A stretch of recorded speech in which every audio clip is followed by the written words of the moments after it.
I was going to show you the new filters for it. I have to actually clean it, so I figured I might as well do a video anyway.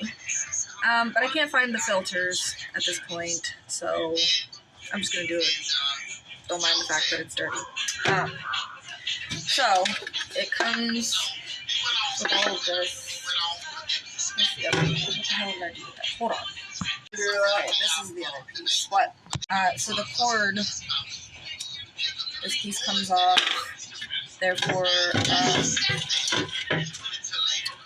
this comes apart. These are the filters that you have to buy. This piece goes on to this piece. This is what filters your water. And this pushes it up through this. But, like I said, the cord,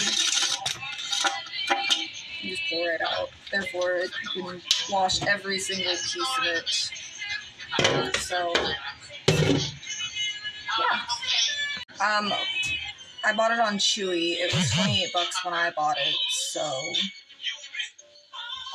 And the filters are 3 for $10. I usually get 2 packs, so I usually end up spending like $20, but yeah. Listen to how quiet